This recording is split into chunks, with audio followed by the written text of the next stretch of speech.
right, welcome one and all to the first Tuesday of the year. And it's been an exciting holiday season. And how has everyone's holiday season been going on? Let's start with you, Snow, because you have been mentioning a wood stove and one hectic winter coming your way. Yeah, actually, yeah. So we're expecting a little bit of a snowstorm here in Central Texas. We don't know yet exactly what we have, but I just got another update from the National Weather Service, so we're fixing to send that out. But it's going to be cold, and so we don't know if we're going to have ice or snow. But everybody is so traumatized from the ice apocalypse of 2021 because power went out. I didn't have power or water for 2 weeks, and it was below zero for much of that time. I mean, actually below Fahrenheit at zero. It was cold, and people nearly froze to death. And so we had a wood stove. That's why we were able to live. And I had a big barrel full of water. Well, so now whenever we see the snow coming or we hear that it's going to be there, it's just like that episode of King of the Hill where you see everybody just running, go, snow, oh, Bobby, get on the bobtail, and that's exactly what our lives are like. And so we're like running around trying to get everything ready. And I have a teeny tiny wood stove and I'm trying to put it in my new teeny tiny house. And so they're over there right now cutting a hole in my roof. I hope it gets fixed.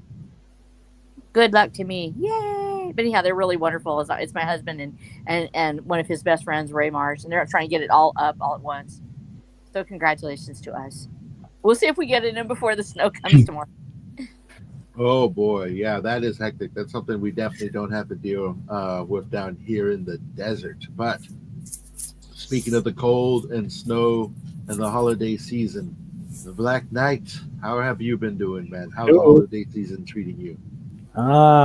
It was fine. I assumed that we would have these internet troubles at my parents' place, uh, but apparently we've changed. My parents changed the internet provider, so we finally had normal internet and. We were able to watch some old movies on the internet, stream movies, Wow. um, and I, of course, I baked a lot. I baked a number of loaves, bread. Um, um, Ooh.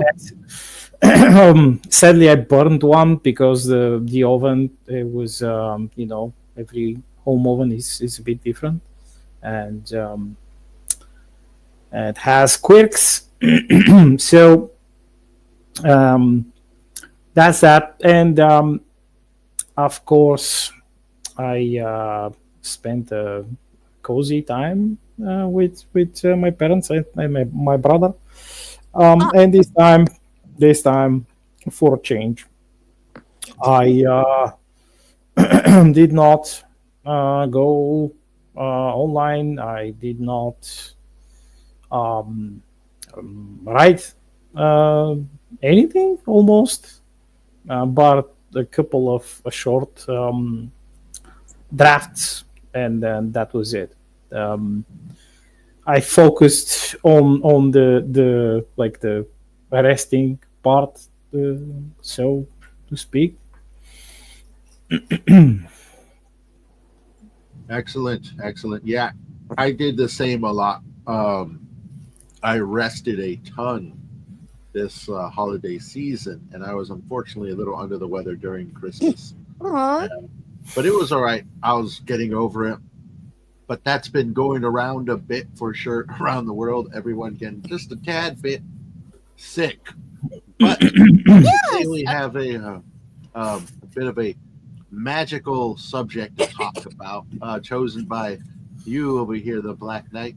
You Oh, wanted to talk about the hard and soft magic systems. Do you want to explain to us why and what are these magic systems you speak of? well, basically, this is what the modern day writing community splits the magic systems in various fantasy settings in soft and hard magic system, which the soft one is the more ambiguous and mysterious magic system, which leaves some of the rules and the limitation of the magics undefined. Um, and it leaves it basically, well, in most cases, to the imagination of the reader. And the hard magic system is almost like uh, set to a level of a science with even like formulae, magical formulae, and laws, like in physics. And you have clearly defined rules and limitations in hard magic systems. That's basically the gist of it. Of course, there are a lot of examples of soft and hard magic systems, and we could go deeper into these later in the stream.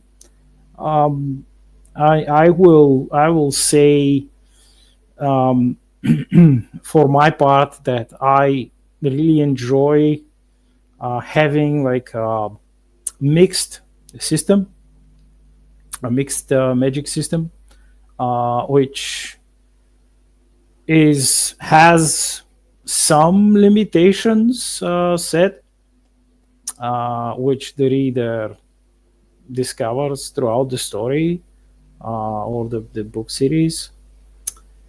And in some cases, these limitations are learned by um, showing, and in other cases by telling, which serves everything well. It's not just the limitations that we have to talk about, but the balance between the soft and the hard elements. Because even in a particularly soft or hard magic system, you have like an element of the other. It's I don't believe that it's like 100% either way. So in my case, I have a mix of both, and it's pretty balanced because I wanted to keep the mysterious aspect, and allow the reader to imagine a lot of things, which is actually a favorite thing for me to do when I read about wizards and sorcerers and magical creatures and etc. As for the hard elements, the rules and the regulations, in certain cases you do have to have them, I think, because otherwise, especially when you mix um, magic, near magic, in sci fantasy and technology in sci fantasy, then you need to actually give the reader a bit of background, some world building, and establish some boundaries. Otherwise, it would get confusing later on, when the stakes in the story are much higher. Mm, and indeed, this is my personal approach. Um, and as you know, in my series, um, you have various types of magic. Um, they coexist. Some are beholden to the other. Others are completely separate, they unaffected by the other. Um, but they coexist in the same universe, and thus I thought prudent to set some rules. Um, and yeah, that's it's a hefty topic, one that I love talking about, and I'd love to hear both of you. Yeah, for sure. One thing I was thinking, one I kind of keep in mind when it comes to my writing is the sort of mystical elements, because we call it magic system as a form of like, are there rules or is it fast and loose or vague and mysterious? And when it comes to writing, having rules behind it, even if it is presented as something that is mysterious or exotic that the character doesn't know, really helps keep you out of I guess keep you out of keep the tension up while removing um possible tools or elements or magics that could just end the situation or end the tension and provide a cheap scapegoat for the characters. Like, I think one that a lot of people bring up is the Harry Potter movies, where one of them brings in literal time Ooh, travel, yeah, yeah, controlled time yep, travel, and then yep. they just never use it again, even though they find themselves in very dire and world shifting situations. That one, I think, sticks out like a sore thumb and kind of survives through the ages. But for me, when it comes to creating my own, I guess what we call magic system, because I didn't use that word, I used the word understanding, because well, shifting it and creating it, and it is a hard magic system, as in there are finite rules. I kind of went to the inspiration of magic, if you will, or at least the form for which we see it in literature and in media, and that is the mysterious folklore, traditions, and religions and spiritual beliefs of our own world that pretty much permeate every single culture out there. And I pulled heavily from this to create a, I guess, magic system that fits well within the literature that I write. As my literature is, for those who haven't been introduced, a blended form of literature, as it all takes place in a singular world that is, I like to believe, equally and balanced, of tech, a fair amount of technology with magic. But like I said, it's not introduced as such, as magic as a whole. But I believe it is to familiarize yourself with various forms of tradition will actually help you understand your own sort of magic system, if you will, because a lot of it seems to be very almost personal, or individualized when it comes to this magic systems out there, or how they're implemented and practiced, almost like a form of martial arts, which have their own sort of spirituality and science to them as well. And you know, I guess if we want to explore magic systems, looking at the core of where they come from could really help do that and sort of shape and create your own magic system. Yeah, almost like Avatar: The Last Airbender, um, or maybe Full Metal Alchemist, and even like even the D&D, Dungeons and Dragons. Although in the case of D&D, uh, you have various like as you mentioned, sword sticking out in the shape of um, miscalculations, and well, it's normal because it is a vast system, and some of the rule books introduce various magics, and then in some cases, these are a bit either overpowered or underpowered, and mm, kind of slipped past the rules that they should have adhered to. But that's a matter of another. Well, that's what really surprised me because so I'm going to be super honest here.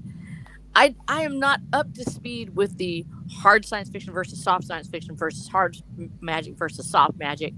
So I immediately went and I sought out the other science fiction writer in my household, which is my son, Daniel Snow. And I was like, dude, tell me what to say. What is this about? And so he was talking about hard science fiction versus soft science fiction. For instance, the beginnings of Star Trek, as opposed to the warp drive. Things that are plausible versus things that might not be, and that's hard science fiction versus soft science fiction. And then actually, hard magic versus soft magic is in the Force itself with Star Wars, as almost being a soft magic system. It simply is, and it grows, and there's really not a rule book to it at the time. And then he mentioned D&D as being soft magic, and I'm like, dude, there's like all of these rules and everything you have to do. And he says, well, but there are different rules for everything, and there's all these different versions. And so I guess I'd never thought of it that way, because I, being an original D&D gamer from like 1978 through 93, literally go back to the original books. And so it would change up a little bit, but I thought of it as being more of a hard system. And I think go back to Jack Vance, Dying Earth is one of the rule systems for D&D. Actually, it's where a lot of that comes from, as being a hard system where it borders on being a science that they had to study, like alchemy, and that there were rules, and that there was a cost in magic, and there's a cost of energy. And so he explained it to me real quick, and I'm like, thank you, guys. I had no idea what I'm talking about. And so, but I understood that part. It's that mysticism versus systematic. Yeah. So mystic versus systematic, I guess, would be the best way to describe hard versus soft on anything. Scientific, almost scientific mysticism, if you will. Yes, that's the alchemical basis for it. And with what the formulas and the recipes and stuff, and the exact measurement of the ingredients. Yep. Yes, that the beauty of that, the fact that both of y'all mentioned that, as this is the world we live in, magic coming out of that world, and that there is a basis for what we do, because technology is magic. If you don't understand it, and there's just a picture on your screen, and you don't even know how it got there or the coding that's involved with it, it's magic. And so in Watcher of the Damned, we have technology being magic, and to a certain extent. There are systems that are hard science. We venture into hard science fiction actually a few times, especially with medical and certain grimdark elements of it. But then we have also a spiritual component. The child itself, she is she is seen, but nobody knows what she is. She a spirit? Is she a spirit of a dead child? Nobody knows what she is. Only the Watcher seems to be able to see her. And there's that mystic part of it, because it's not really explained. So there is that soft magic to it. It is because it crosses the border with horror, because we're dealing with, are they spirits of the dead, or simply a spirit of the earth, an elemental? Are there other elementals involved? And occasionally we see this. And so there is a soft magic system to a certain extent in Watcher of the Damned, even as there is a hard science fiction component to the science part of it. It's so weird to me to think of people actually as codifying it. I didn't realize that we had to do that. Because I was just writing a story, and I'm like, oh my gosh. But you're right about this, that when you put in something that it has an actual system, and you violate that system later, it is a glaring effect onto your readers. They see it and they recognize it. They will remember it. If you have a device that does something, you better remember that device. If you forget that device is there, or you forget that the mechanisms are in place, you better have extensive notes, because it's very easy to mess that up. And in Watcher of the Damned, for instance, with technology, which is our magic and system, it's actually a ring, like a magic ring, and it connects into the body's neural networks, and it actually has a hard scientific component in that respect. but it's almost like magic what it does. They're able to speak across distances. They're able to communicate with each other, which is why it's called a We Speaks ring. The company that made it was We Speaks, and so they could speak with anybody anywhere. If you just wore your ring, you'd be able to practically invade someone's thoughts. And so you have this wonderful ring. Well, I have to remember the technology that's involved with it. I have to remember how it's coded. I have to remember how it's used. And there's been several times that I'll start writing and I have a character, the Watcher, who is unable to speak, actually physically speak. He has a speech challenge. He actually is what we used to call mute. He cannot speak a word. He has been injured by the bioagent, so he cannot speak.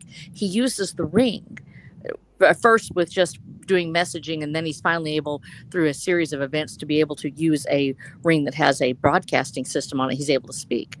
But this it develops like magic, and if I forget the systems, I will start just putting words in, and I'll say, "Oh, he says this thing." And I realize he can't talk right now. His device is not set up for it. He's out of range of his server, or he cannot get to a place where he can connect with someone else. And this, when we have those systems in place, our readers remember. Now, some readers don't mind. They sort of blow it off and they're cool because they just want to be there for the fun. You will have those three readers. Those are the ones that knew all the names of all the trains in their town. They know all the airplanes in the sky, and they know exactly what you're doing in your story. And if you don't know, they are going to remind you of it. So it is very important that you have those readers as your beta readers, and ask them to go find the what's wrong with your system. Ask them to go tell you where you missed it, and they will find it for you, and they will make sure that you know. But the more systems that you have in place and the more details, the more likelihood there is that you could slip up. It's because you don't have the real world giving you a hard stop when you violate your own system. It doesn't just suddenly stop working.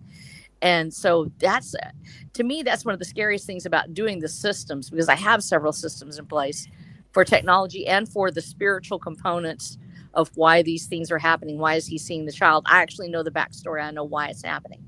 But that mysticism there is so much easier to work with. It's soft, and like I said, system versus mysticism. Mysticism, I can simply have it happen. He sees the child, and because of the way it works in the story, she's simply there. He looks up and suddenly he sees her. And usually there is an event about to take place. There's a particular moment where she is communicating with him across this divide that they have, some sort of barrier, a spiritual barrier or a physical barrier, and they're able to communicate. But it's mystic. And so nobody's asking, well, how's that? They may ask, how is it happening? But they don't go, well, you violated this because she showed up and it wasn't noon or something like that. She showed up and it was dark. We never see her then. There's not a system for her. So she's so much easier to write. And I think that's why soft magic systems are popular with a lot of writers, especially in high fantasy, because it just happens. Conan, I think, would be an example of a soft magic system. He's there. When he comes across his opponents, because he doesn't hate magic. He will not use it. He considers it uncivilized. A true gentlemanly barbarian wouldn't, use magic. They'll fight you like straight up. And so when he meets his enemies, it's almost always a soft magic system. It simply happens. It's beyond his understanding. So anything could take place in Conan.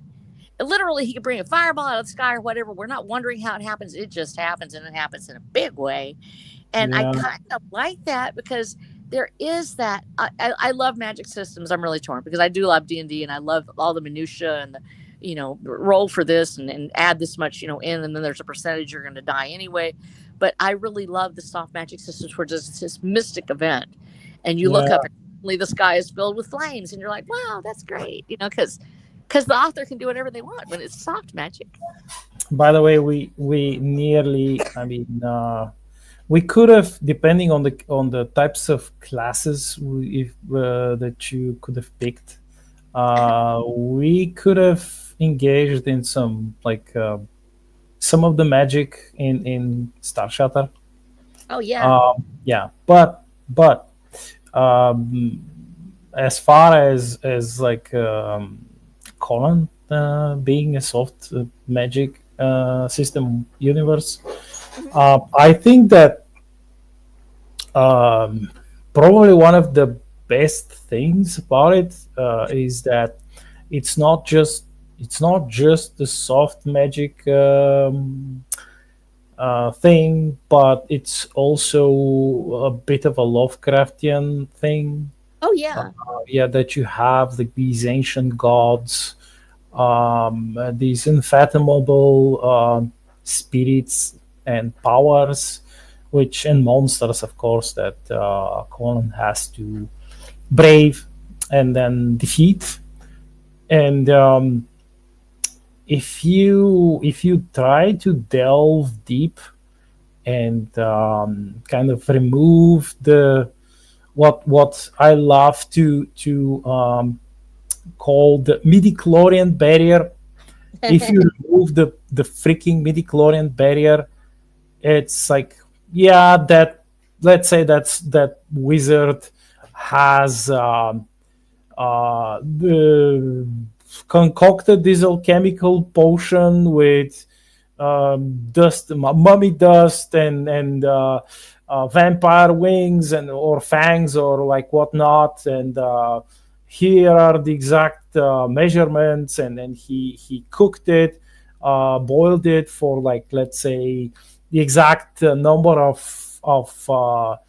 hours under specific conditions, let's say special moonlight and this and that, and then he drinks it, and that's why he can let's say have telepathy and move stuff around or like read your mind or whatever. That's like it, why can't people leave some things unfathomable? On the other hand, however, certain things, other things, they need like a little bit of rules and regulations, so to speak, so that you as an author, they're basically there for you to keep everything consistent in your world being. And just as you mentioned, no, if you have these lovable beta readers, these friends who have a mind for remembering things and knowing things, and you unleash them upon your newest book or story, they most definitely will find things that even you forgot. Like even if you have just let's say if you have a table with rules and everything, even with it, you could miss things. You could miss like little things. For example, for and they will remind you. In my case, I think I was forgetting something about the voice unheard, which the Star Witches like Kiara can employ, and the link. And I had forgotten to mention something which was quite important, and there was this reader of mine, an old reader who managed to catch this and reminded me of this. So Yeah. I fixed it in the reading phase, and later. Um, that's why we talked about the glossaries. Mhm. Mm, um, that they are helpful, especially if you have a little like even if you don't have a hard magic system, or even if you don't write a hard sci-fi universe, you would need um, some sort of a let's say um, eh, It's an addendum, like an expansion to your book, which the readers would find useful because no one can remember everything, and sometimes you need to leave something for them to be helpful. Because I mean, yeah, it's we're human. That's that's true. I think that part of it, first of all, go get yourself some Warhammer 40K lore people. They are absolutely they love detail of everything. They will tell you for more detail. They want you to get all the detail that you possibly can. And I was really blessed because I had people that were Warhammer kind of lore fans that were reading some of my first beta readers, and that's one of the reasons I have so much detail sometimes in some of my parts of it. But they love detail, so I really love my Warhammer betas because they would give me all these, oh, here's how this works, and I see where your system did this thing. And so that sort of interest in those details and that sort of minutia digging for more for lore is incredibly important to some of our readers, and we want to make sure that we love that. And at the same time, getting that mysticism there you can't make it to where all of it is demystified. It's there has to be a wonder about it, and that's where your characters come in. Because the thing we love about Conan is the fact that he's able to have a soft system, because he's not interested in understanding what's happening to why the wizard is doing what he's doing. He isn't sitting there thinking, I wonder how he's doing this. He's thinking, how do I kill him? And and so he doesn't need the system. Now, if you have a different kind of character, let's say that you have a character that is a rogue, or a person who relies on their brains to find out everything, you're going to want to make sure that that person has the ability to stop and think what's happening, what ingredient are they missing, how can I skew this. So each of your characters has the ability to take us into that, whether you have the hard system or the soft system. Our characters sort of segue us into that part. I think an example of this, we're starting out from the unknown, going towards the known. Elric of Melbourne, the Weird of the White Wolf, where he starts off in the with a completely not really sure about how the sword is working, and he ends up with it all too familiar with it. He understands it too well by the end. What looks like soft magic ends up being hard magic by the end, because there's a system to the sword itself. There's a way that it does things. There's a cost for everything, and as a result, there's always the sword will always get what it wants. But we start off not knowing that. We don't realize that this is the demon sort of within that's the spirit of the sword, and it gives it that system as it grows. And you can actually have that in our stories too, where what we don't know turns into more knowledge and more advanced. And certainly with technology as magic, we start off with that in Watcher of the Damned, where we introduce the ring, and it's how is it even working under these conditions, and he's able to come through, and we develop that system for that magic. And one of the things that I have basically a wizard in the story. It's the Gambler, and those of you who have been reading along will know the Gambler shows up in book 5. He's always been there, but you can finally get to meet him in book 5, and he is one of the brains behind the system of how the magic works and how it's developed. And we don't yet know his complete role, although I do. But he is a very powerful wizard. In any other story, he is the wizard, but instead he is a technological wizard. In this case, he knows how to make technology do things that other people would think is impossible, and it looks like magic in his hands. And he even says technology is magic. When people ask him, what sort of thing are you going to do? He's like, this is technology is magic. And he's able to create things that happen with that formulaic intervention. But there are some things that are even beyond his ken, and that he says that he has no explanation for. And that drives it into the realm of the supernatural. How far is too far when it comes to AI? How far is it too far when beyond science does it become spirituality, mysticism? And so when you start going there, when does life become its own entity? That's a spiritual moment that takes it beyond just science and into the realm of mysticism. And so as we're seeing these these characters and these systems developed in our stories, we should sort of see a movement from perhaps either from the hard magic where I put this ingredient, I put some, dried rattlesnake rattles in with a hippo's tears, and it's going to create this potion, to there's actually a component that we can't explain. There's something there beyond that. Taking it beyond just the hard magic to a not necessarily soft, but to a higher plane where it The goes beyond just mysterious craft component.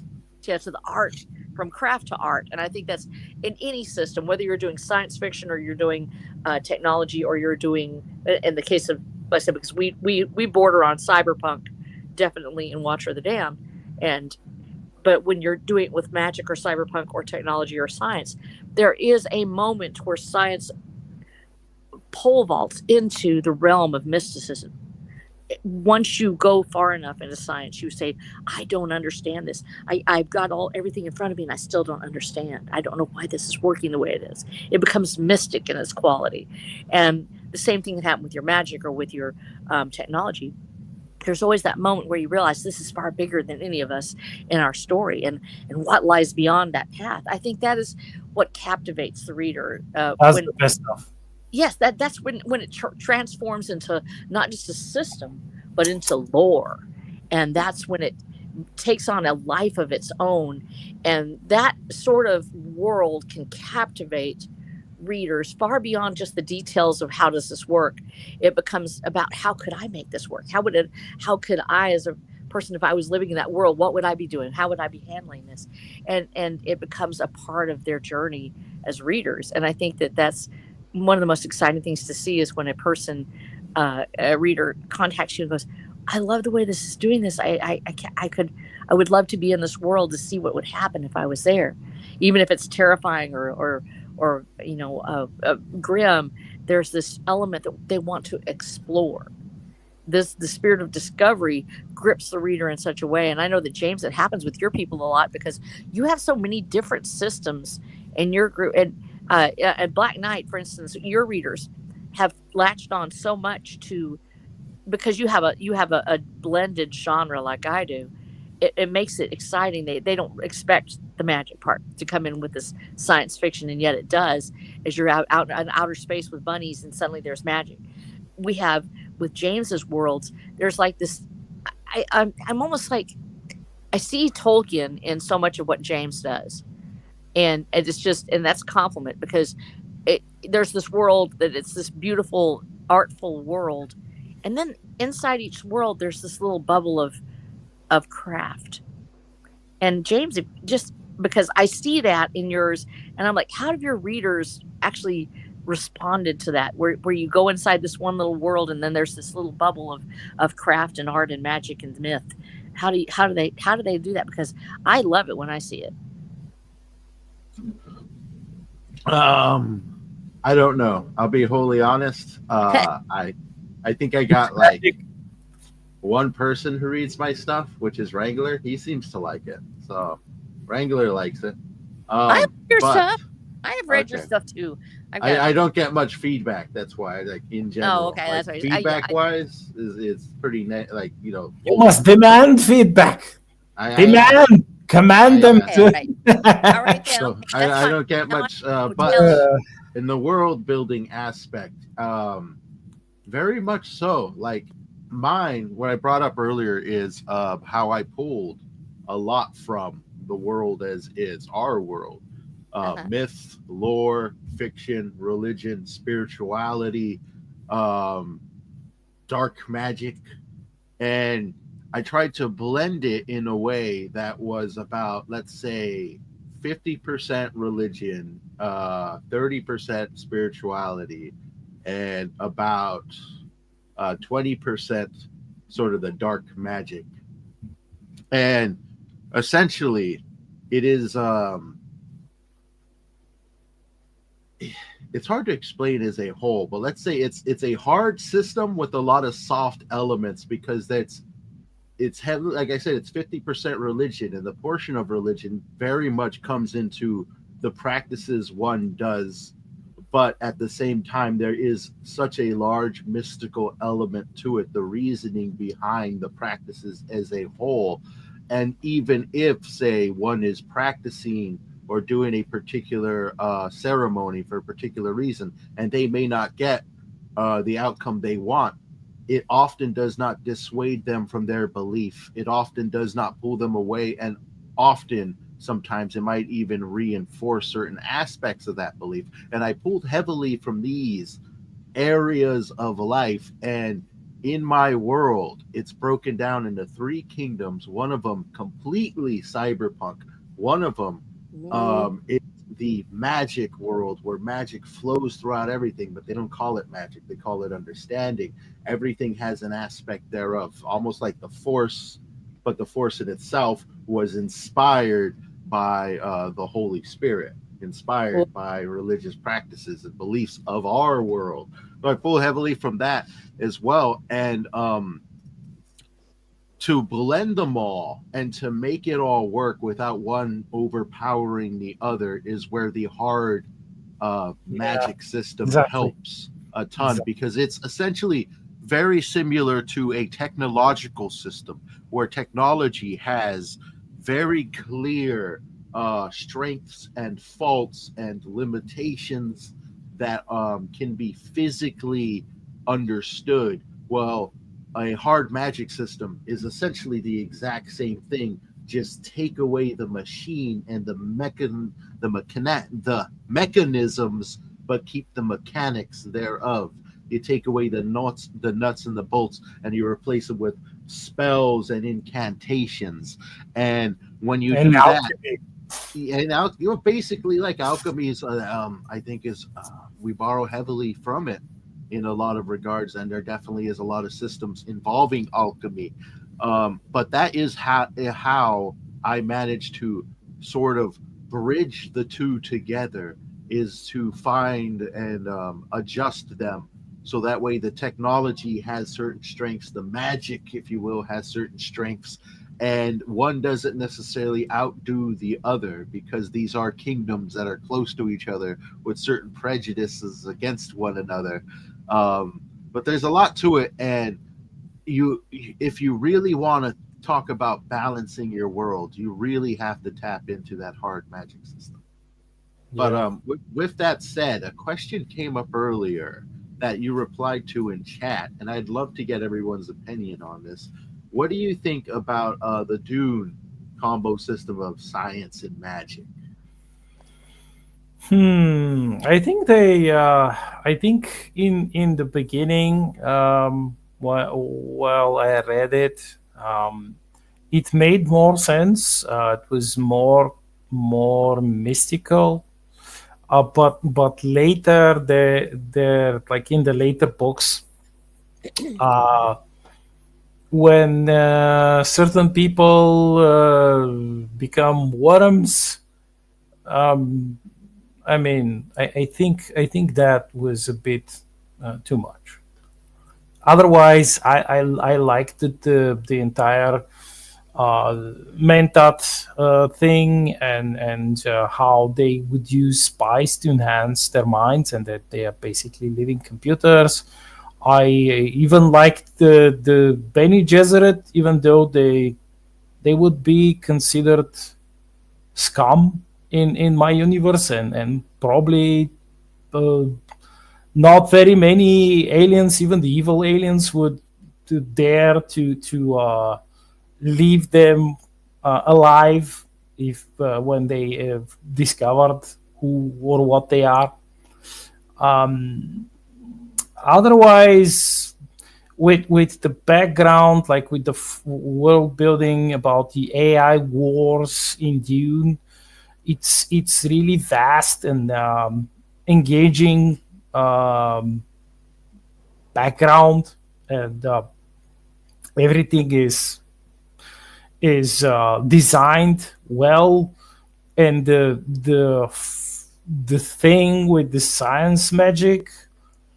Well, yes, when you transcend into the path that they had to walk in order to maintain an interstellar empire without the usage of AI, it's basically They are borderline magic and then superstition and religion.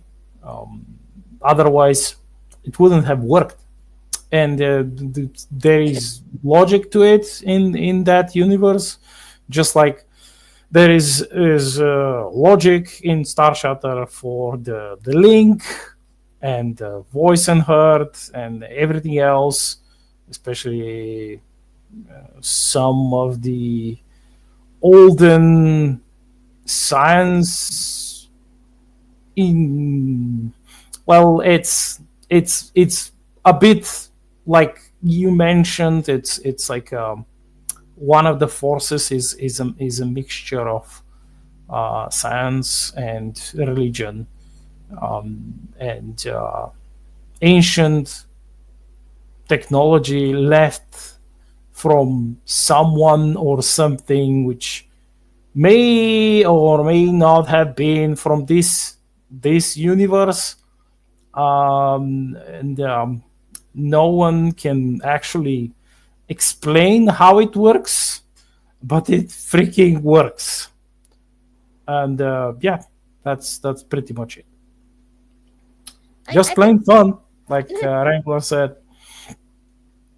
And I think with Dune, I think the thing that a lot of people miss with it is actually started out as two short stories that were serialized in Analog Magazine. And so he actually starts off with this premise that he had. And he was very excited about. Herbert had this premise. And at the time when he's writing this, remember, this is the early 60s. And so him thinking about us, 50, 70 years on, going, oh, well, we need to, have a system. How did this magic work and all these things? This is actually, when you actually read it in its original context, if you read the books in succession, you see the growth of his idea from a concept to an actual world. And like a lot of our older writers, Ray Bradbury notably also builds a world. He builds the world. Isaac Asimov did the same thing. But as their concepts were sort of whole from the very beginning, I'm going to create John Carter of Mars, for instance. I'm going to go out and write this book. Whatever it is that Burroughs was doing, we have Herbert coming in going, okay, I'm writing this concept, and it's the first one, and it was very focused. And so as he expands his universe, the world gets stranger and stranger. It gets deeper and deeper, and it's kind of like what I with my world is being that you move from I have a little system and these things go into place, to it taking on that mystic tone. Herbert goes deep into the mysticism as he goes further and further into the books. And whereas before he starts off with kind of a systemic little, here's what's happening and this is what's taking place, and with this one group of people, we have it open up into the factions and the worlds. And this is me coming from me as a person who's never really been able to get into Dune. So I'm going to out myself right now. I have read it. I've watched the movies, the early movies. I haven't watched the latest ones. And I read some of the shorter versions of it. I actually like these shorter versions better because it was sort of an encapsulated piece of an idea. And so it was a little bit more fun for me. And so I feel like as he was trying to make it work, they actually went in and they took and they reworked the first two works. I'm trying to remember what the first, I think, is. They said both of them were in Analog Magazine. They combined them to create the first Dune. So I think he had to rework some of those elements. And I think as he did that, he was trying to get more interesting, trying to make it work. Obviously, he did a great job. I mean, he got, highly awarded. It was a celebrated novel, and certainly it deserves it. So I think that we're seeing his process at work. And people who love reading, going on a journey with the author through their process, will love Dune. I think people that are expecting the world to be fully fledged from the very beginning may have a more difficult time because it may seem confusing. And I think that's the reason why that Dune is so polarizing, because literally Herbert is coming up with this on the fly. He writes these two novels, then he's trying to find a home for it. He literally couldn't get anybody to take it. He consolidates it into a one piece, and that out of that is born his franchise. And so I think that we get to see his process. And if you're looking for something that's more neatly packaged, you're not going to get it with Dune. You're going to get a work in progress. And that's exactly what we have with Dune, is a work in progress. and obviously it's something that has stood the test of time, definitely. And And I with worms. yeah, it's done pretty well. Yeah. Yep. I can only hope that my work in progress does as well as his. That's an amazing thing. It's an amazing accomplishment. And like I said, I can appreciate Dune. It's not necessarily for me as a reader. Now I actually should go back and read it as an older reader and see if my mind changes. There are things that we read when we're in our teens or in our 20s that don't make sense to us, that after we've attained a certain level of abstract thinking, and this is me from an educator's viewpoint, we know that people actually undergo several growths of their brain throughout the course of their life. It doesn't just stop when you're a kid. The ability to go from concrete thinking to abstract thinking, for instance, occurs around the age of 11 to 13 years old, where it goes from saying I can hold this in my hand to I can imagine holding something in my hand. We go through a creative process in our 50s where actually the brain just explodes with creativity. We believe this is because as people would grow older, perhaps they were doing less outside, but they would start doing more art, more music. That's why the old people would tell the stories in the ancient tribes. Why the old ones are the ones that you go to for the paintings and the myths, and their brains literally develop in this extraordinary way during our late 40s, early 50s, and even into our 60s. That's why you want to let those creative processes occur. And to read after that point, to read as an older adult, opens a door that you may not have seen before. So one of the things I do want to do, there's several that I want to reread. One of them is F. Scott Fitzgerald's. I would like to read that again. I would like to read his works because it just didn't appeal to me as a younger person. And I want to read Dune again because I believe that having gone through this creative process, that it may open up a door for me. Perhaps I'll see it in a different light, because I wonder why it is that Dune doesn't appeal to me as much. I think it's just because it feels a little densely compacted. It is very systemic in some places. It has a lot of little pieces and parts that go with it. And I think as an older adult, I might actually like it better because that movement from system to soft, from system to mystic, would certainly probably be more appealing to me now as an older adult.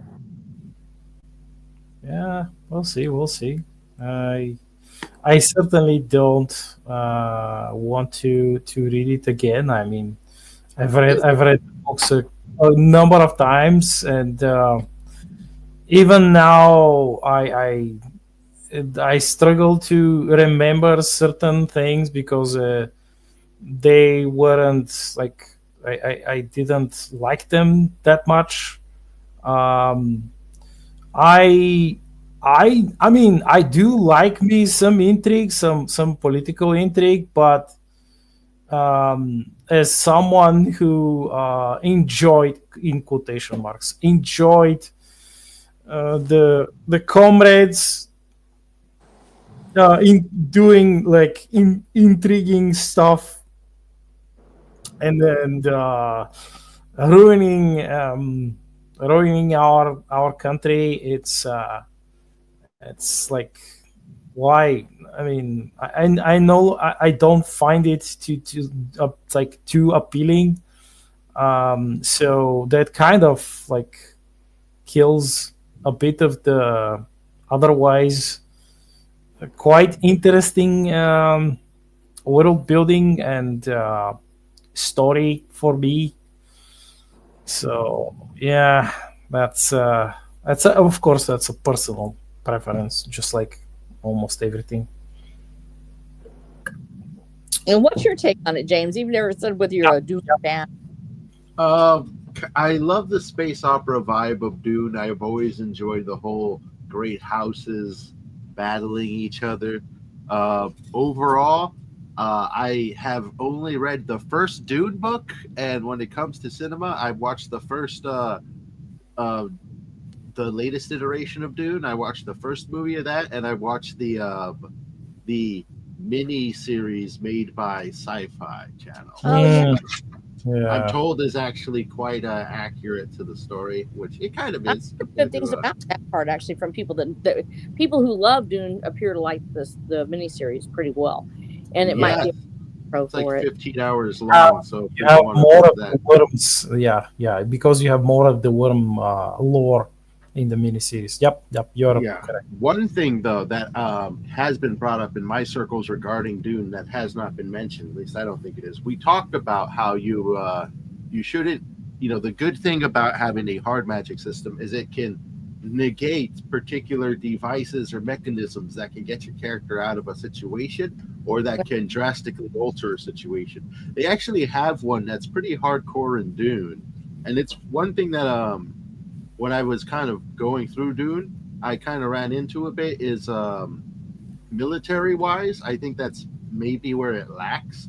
But one of the aspects is they fight with swords or short swords, because if you were to kind of use the modern day version of a firearm, it would essentially create like an atomic blast with the Oh basic yeah, shield everybody is wearing. So to me, that's kind of like that's kind of like adding in a wrench into so many different battles, because why would anybody just send in an army, send in a drone with just a little gun attached to it, shoot one person, and now you just wreck the entire city because it creates an atomic blast. Yeah, So but who is going to control the drone? it'll be a while. They can do it the same way that the assassin did in the first book. Ooh, yeah. There you go. All you need is one dude. Even go send in a suicide bomber with one little gun to shoot someone or it's shoot like himself in his own how shield. how it should have ended, where they have the thing where, well, you said, why didn't they just send the Eagles? Just right away, and they did that in Tolkien. And there's always, I think, going back, I will say this, whether or not it has to do anything with soft or hard magic, go and watch How It Should Have Ended. Like all of those, just go back and binge watch them. Those are fun. No, they're fun, but they also help you as a storyteller. What should you be looking for? Maybe that you need to say, wait, why don't we just do this?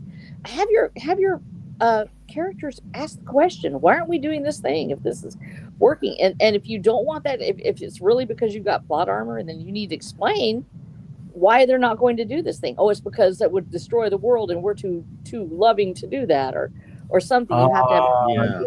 Yes. That's Indiana Jones. Yep. Indiana Jones with his pistol at his side. Yeah. Guy has a sword. He shoots him in the chest with his pistol. Yeah. Yep.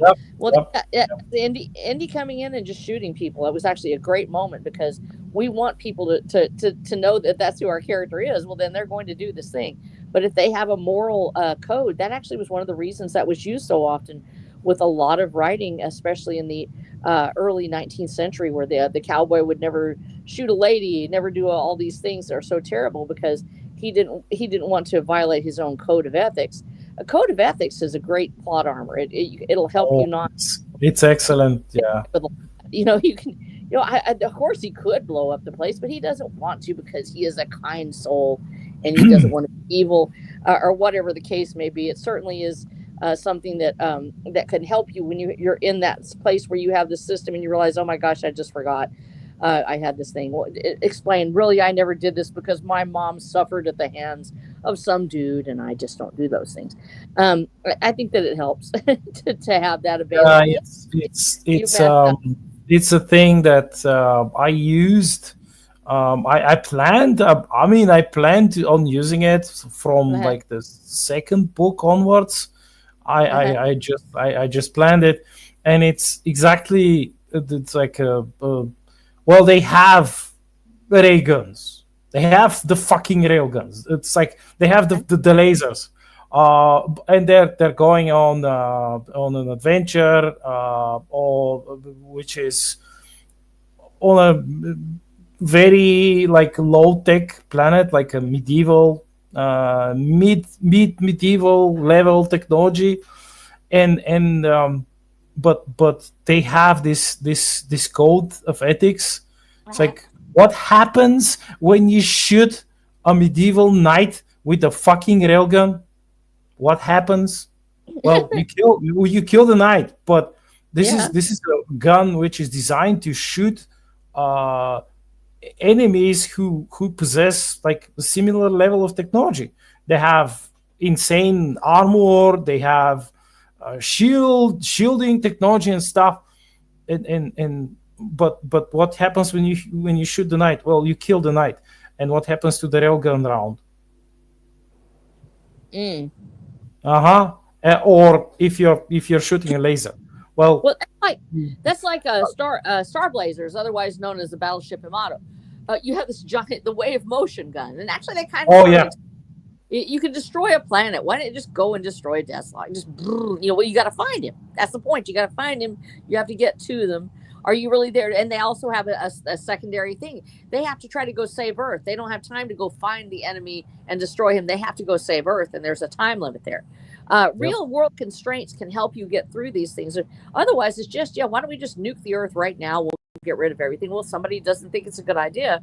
I think we shouldn't do it. But you have to make sure that your readers know why it is that you didn't do this. Why didn't you decide to do this? By going back and looking for these plot holes proactively from the very beginning, how is a reader going to think I should have ended it? That's a great question to ask, and answer it. Why didn't we end it that way? Well, because this thing happened, or this character simply could not bring themselves to be that kind of violence, or maybe they are that violent, but they had somebody else telling them that it wasn't a good idea.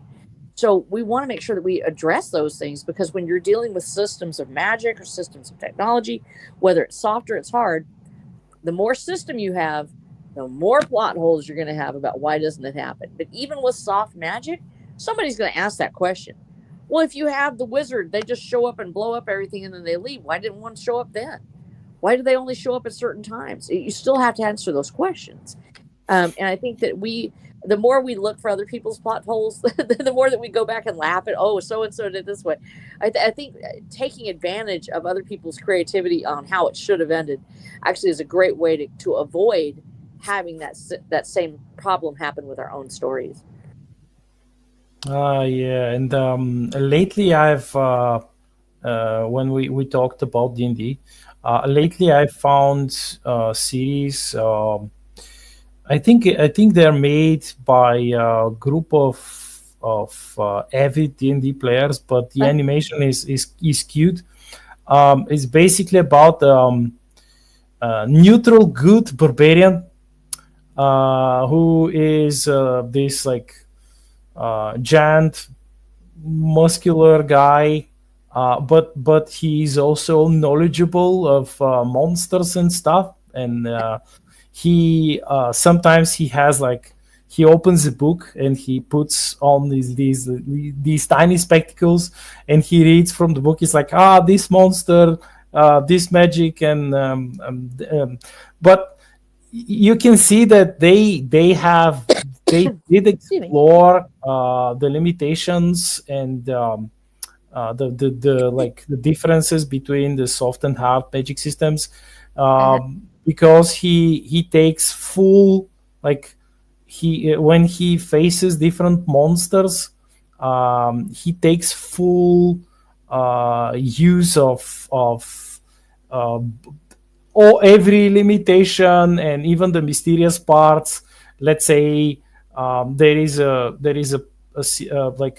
are tiny episodes, like they're 4 or 5 minutes or something, and they're really really funny to watch just for that reason alone, like for the especially for people like us who like to explore the differences between the systems. And let's say there was that encounter with Medusa, and you know that the Medusa, when she looks at you, she turns you to stone. But what happens if she blinks? And they explore that, and it's really hilarious. It's the barbarian exploits that. and yeah, it's you have to watch it. It's insane. It's just go to YouTube and write neutral good barbarian, and there are different series, different episodes, like I think 8 episodes, and yeah, that was hilarious. especially that with the Medusa. Oh boy. And there is one with with a vampire. uh, these Yeah, guys, they know their systems. Yep. getting into the system is essentially creating the mechanics. And it kind of reminds me of a book I recently read. Well, I purchased it to read it because I heard the audio book, and it's by far, I'd say it's probably my favorite book ever read. And it's very controversial for the modern era. It's called The Wanderings of an Elephant Hunter. I brought it up at I least once remember before. that. Yes. Yes. Yeah. And the first three chapters are all about that. It's going into the systems of life and how to be a elephant hunter. And it reminds me of it because it breaks it down into such a way where there's I actually had to. I was disappointed because well, it's breaking down how you should hold your rifle while taking aim in a particular angle. They're supposed to be hand drawn sketches by the author that were not in this version. So I had to go Oh out no. of my way and purchase a much more expensive version that is a Oh, essentially a replica of the first book ever released that has those images in them. oh my. So And, and and that's an aspect that I think if you really want to utilize a quote unquote system, it can go beyond magic because this thing, man, it's telling you everything you need to know about hunting elephants in the wild. Talks that's about yeah, it's quite fascinating. The first three chapters are riveting, and to some, it's probably horrific and devastating, but it's very captivating. And readers love facts. This is another thing. Readers love learning things. Readers love learning things about your Yes. world, about our world, how things operate. And those things help get people's attention and create forms of investment, but you have to implement them wisely. And this was a literal piece of literature written by an elephant hunter of our world. So I would say if you're somebody who wants to write, what is it that you do specifically in our world that you could pull from to create those hard systems and those fictional facts for your readers to levitate to grab onto, and to invest in, to allow them to get captivated in your world? Because if you're not able to captivate the readers, it really doesn't matter how magnificent your stories are. You're not going to be able to hold on to them and to latch onto them. And that's what these systems allow us to do in both ways, because you have that hard system, which I think is magnificent for writers as a whole, but that soft system, which I think lends itself to horror so well, because horror is all about the unknown. And I think that's where the soft system of magic can flourish. Because as I mentioned before, like 20% of what my magic system is based off of is the sort of dark magic of our world. And that in itself is very mystical and interesting, and does exist and is in most corners of the world, even to this day.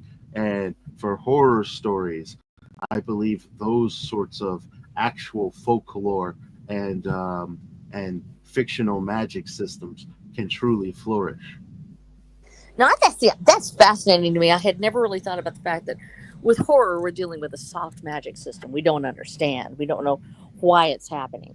And that's what makes it so terrifying. That there's this thing happening that nobody can explain.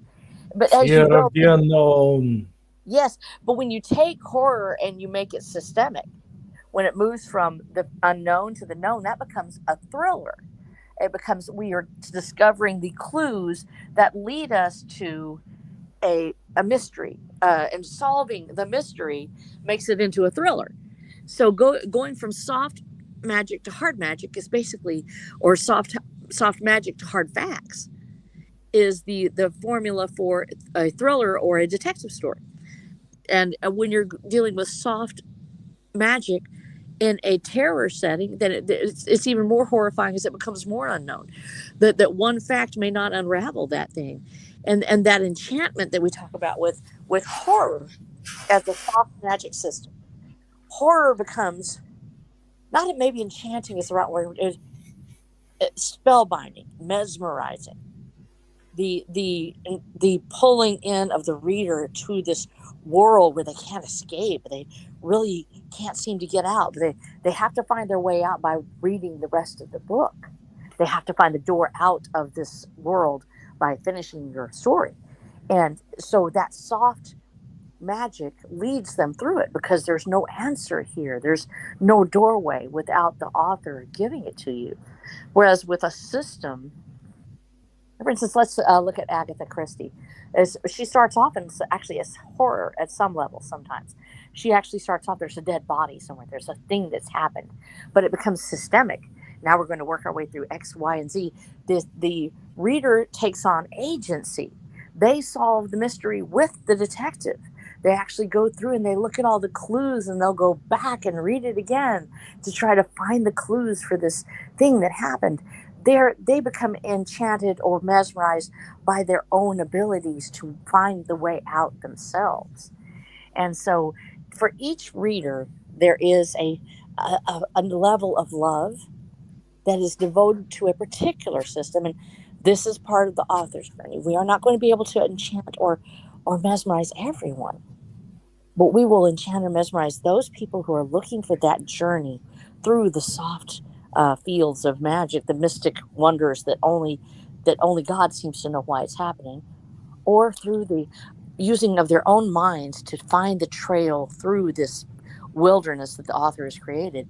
Each one of them has their own heartfelt need to do that because it mirrors their life, whether they're in a world that's dull and boring and everything is systemic and there's numbers and letters for everything, but the mystic world out there is what enchants them because they don't have it in their own life. Or in a world where everything is constantly unknown, where everything is chaos, the ability to work through the magic system, to work through something, to gain power by the numbers and the letters becomes enchanting on its own self. Write that system that is within you. Don't try to bend yourself to a genre, but instead create your own. And as you work your way through it, you will find readers who want to go on that journey with you as an author.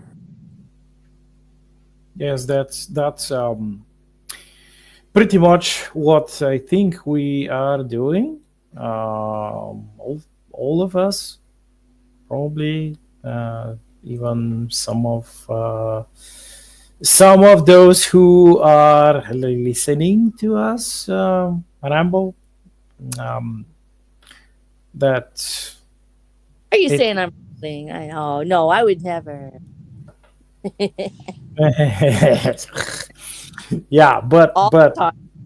yeah, and in our case, we loved. We really loved the things that we incorporated to create our universes, our worlds, and our characters. Be it like elements of soft magic systems or hard magic systems, or soft science fiction, hard science fiction. It's the balance that most readers are looking for, and because it's pretty unique to the different author. And let's say someone would have more of a religious input into the system. Others would have like more sciencey input, more like dogmatic, and some would be more mysterious, like extra mystery, extra sprinkles of mystery. Yeah, but in the end, that's like the unique combination, the unique balance of things in the different systems of the different authors. That's, I think, what most of the readers are looking for. Well, they're looking for something different. They're looking for something new. And now there is found Or something old. well, that's true.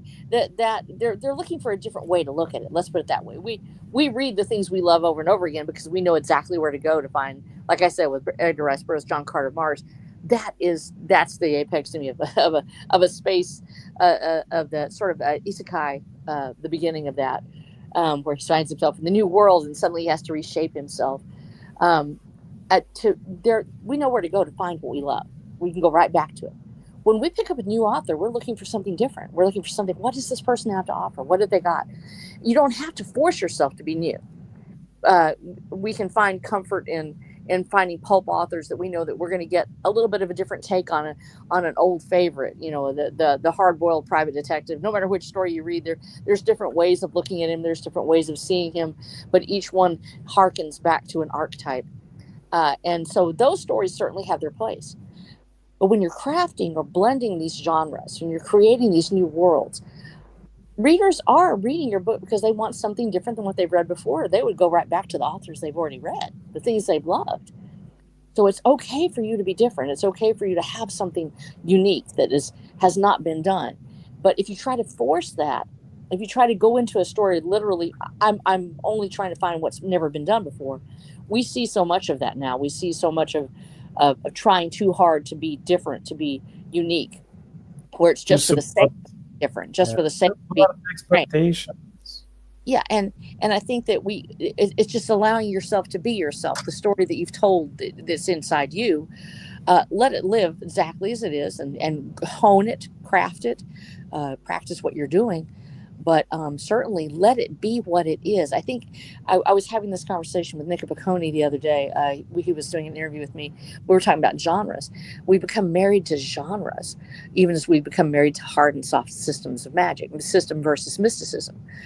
We've become married to the idea that if this is high fantasy, then it has to be soft, magic, or if this is hard science fiction, then it can only have these elements and nothing else can intervene. And it takes away. If an author goes in and says, well, I really wanted to tell this story, but I've got to change it in order for me to fit this genre, in order for me to fit a system of hard or soft magic, then your story is going to suffer. One of the things that we've talked about before with Watcher the Damned is it is a romance. It's a sci-fi Western saga. It's a cyberpunk story, and it is a romance.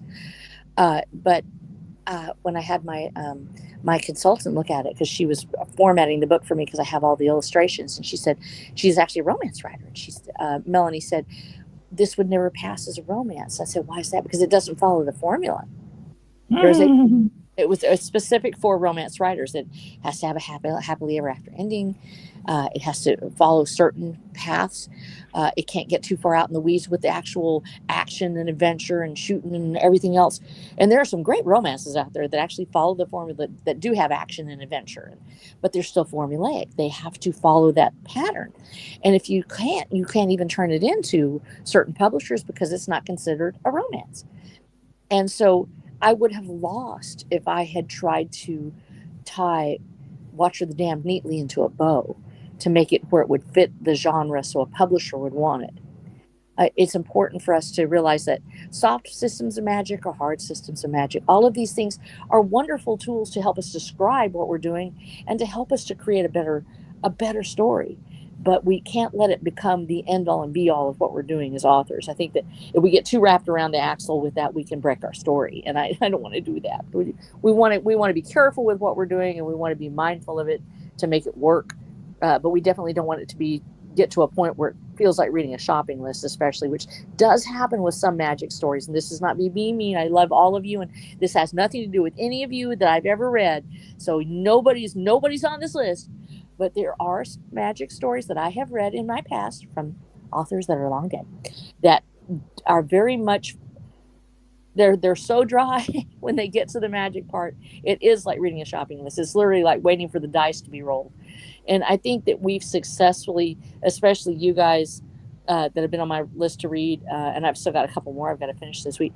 I haven't run into that as much lately. I think people are sort of seeing that they don't want to make it to where it's so so detail oriented that it becomes hard to read.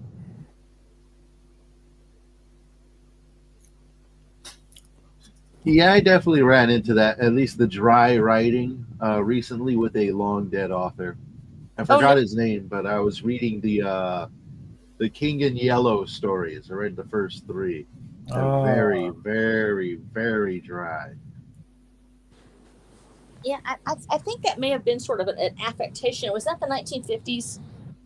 It was definitely before Lovecraft, so Oh, really? So we're going way back. way back. Yeah. So Yes. the grace to give those authors is that they're at the front end of this massive change in the American novel, and so the things that we love about their stories were, I think the same thing applies to a lot of especially Victorian writers.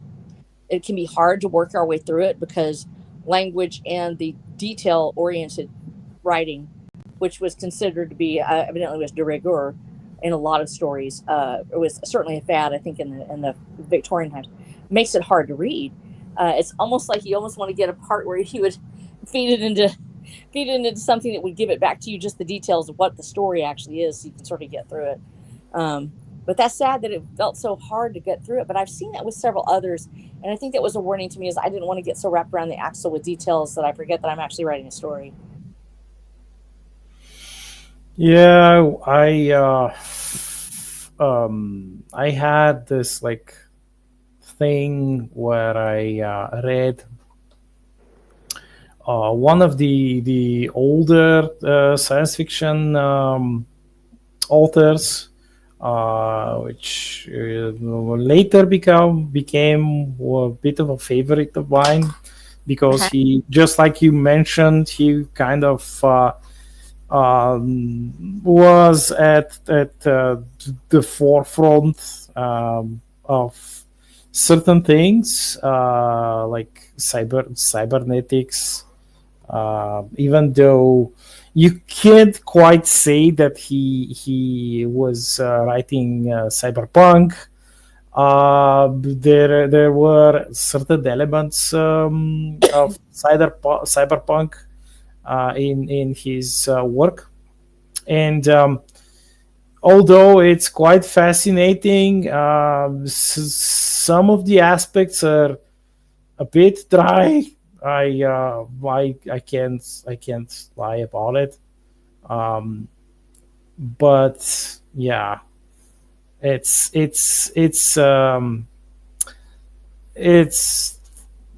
thing to be explored and enjoyed in the form that he was able to give it, with the even with the technical limitations of the time. I mean, they were not knowledgeable of different surgical procedures that we are now quite, like, even the like even the regular public is quite aware that just like cutting off someone's head and attaching it to a different body is not quite possible yet. There were some great stories with that in it. Yeah. Cool. So that's that about that point that you made.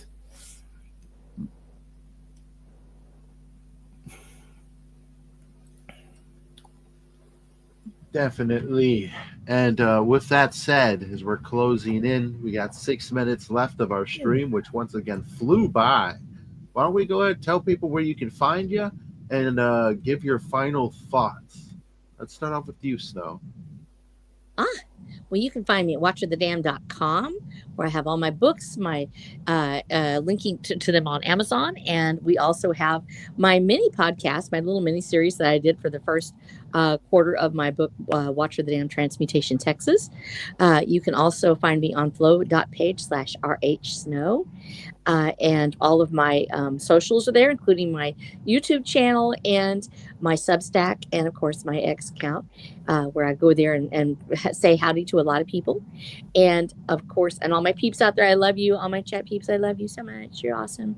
And thank you for being here today with us. And I didn't get a chance to really look at chat today, but we love you guys so much, and you're so faithful for us. You're here day in day out, and we love you, and just want to tell you thank you for being those people for us, for being the ones that we rely on to come out and cheer us on. Even, and if you're listening to this later, we want to tell you we love you too. The fact that you show up and you listen and have some ideas and leave comments on our Substacks, we love it. So just tell us what you think, ask us questions, we'd love to talk about it.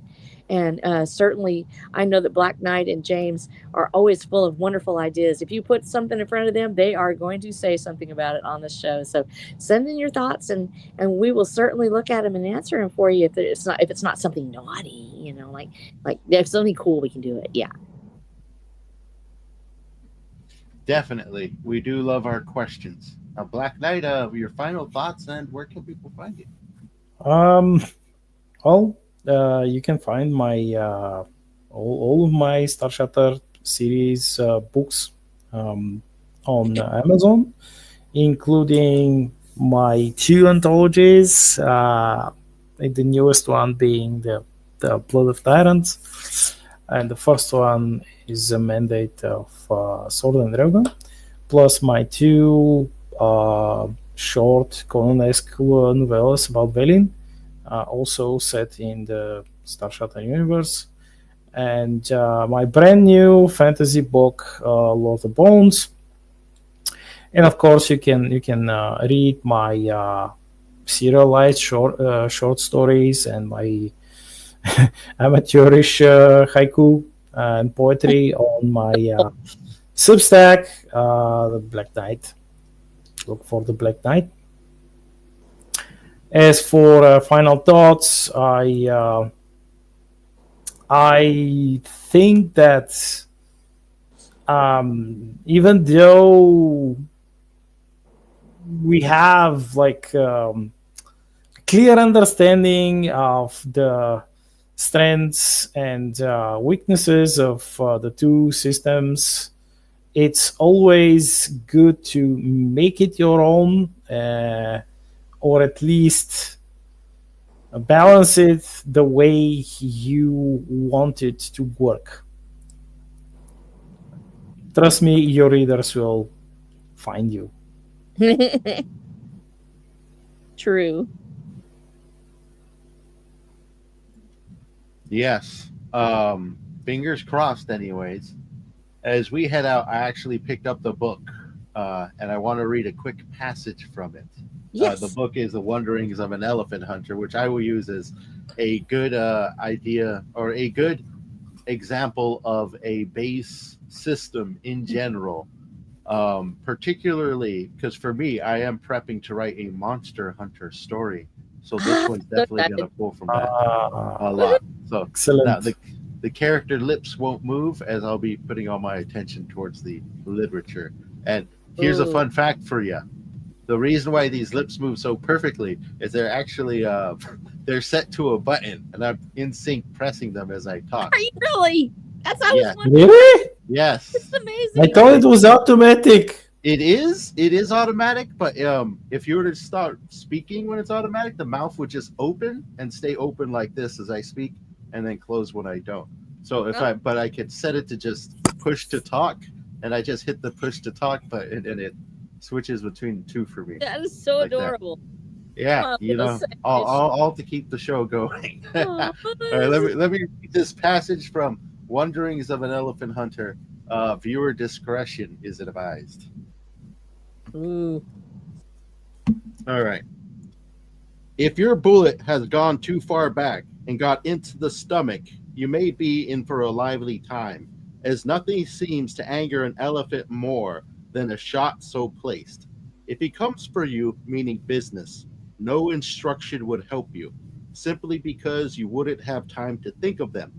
Hit him hard, quickly, and as often as you can, about a line between the eyes or in the throat when his head is up, and see what happens. Never turn your back to him. Well, you can see him, you know where he is, and besides, you cannot run in thick brush without falling. Always stand still and shoot whichever animal threatens you the most, is what I have found to be the best plan. So that's Oh, that's wow. chapter 3 of Wanderings of an Elephant Hunter. My favorite book and extremely captivating. Wow. That's interesting. Right? And that's just a little passage from chapter 3. The first 3 are all about how to take down an elephant. And after that is a journey through Africa, where very few white men have gone before in the 1800s. But with that said, everybody, thank you for joining us. Thank you for sticking through. And if you're watching this on the replay, give it a like, leave a subscription, and leave a question if you have one. We're out of here. Have yourselves a good day.